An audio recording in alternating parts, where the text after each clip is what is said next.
Goddag. Vi har tænkt os at lave det. Years before Christ, okay? Det kan jeg godt forstå. Okay, så kommer jeg gående her. Nej, en flot blomst. Hvordan er den netop blevet så flot og rød og... Når andre blomster, de er grønne og sådan noget, ikke også?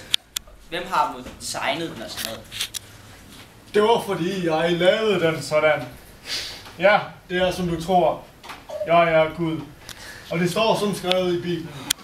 Jeg skabte alt, og er altings fader. På 7 dage endda. Nej! Blomsten skabte sig selv. Gud kan umuligt skabe sådan en smuk blomst. Det er kætteri. Hvordan kan du underkaste Gud den almægtige? Hæng ham!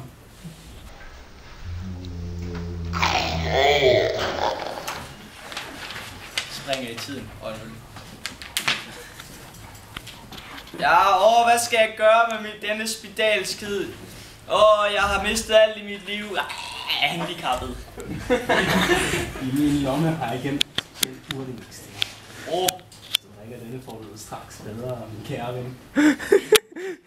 Tro ikke på denne mand, som har drejet sin vej af den fra Gud. Tro blot, at min almægt, og jeg skal give dig dit liv tilbage. Det lover jeg, Gud. 10 år senere. Over 1000. Nej. Hvad hedder det? Nej! Og 1000.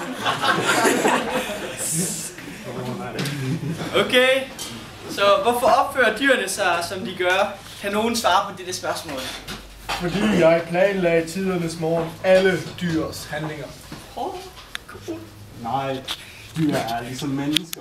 Mennesker er ligesom dyr. Gør, hvad de har lyst til. Endnu mere kætteri for en simpel hjerne. Nej. Jeg tror på Gud igen. 1500. Hvad er denne store flotte måne? Det er blot en sten for at symbolisere natten. Nej, månen er et stykke af jorden, der er faldet af. Okay. Gud, hvad vil du sige? Det er sådan, fordi at jeg valgte, at det skulle være sådan. Tak igen, Gud. Godt svar. 100. Hvorfor siger kirken, at jorden er centrum, når den ikke er det? Jeg kan ikke redegøre for kirkens stupide tankegang.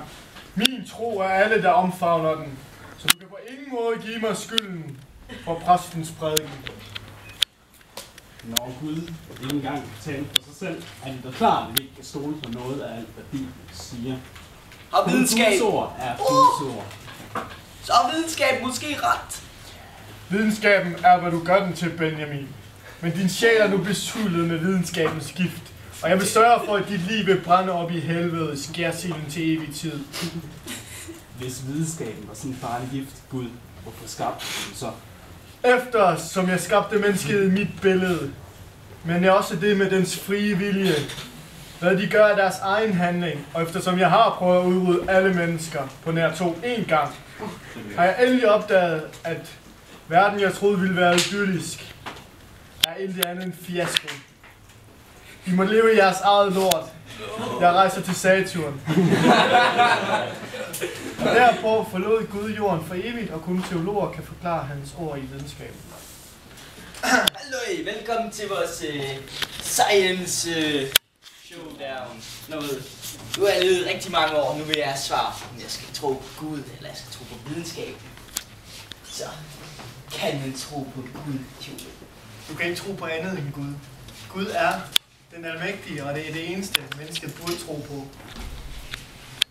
Har du at sige til det? Mennesker, de kan da tro på, hvad de har lyst til. Det er deres eget land. Mennesker og mennesker. Du behøver jo ikke vælge videnskaben eller tro på Gud. Du kan jo bare vælge dig selv. Nej.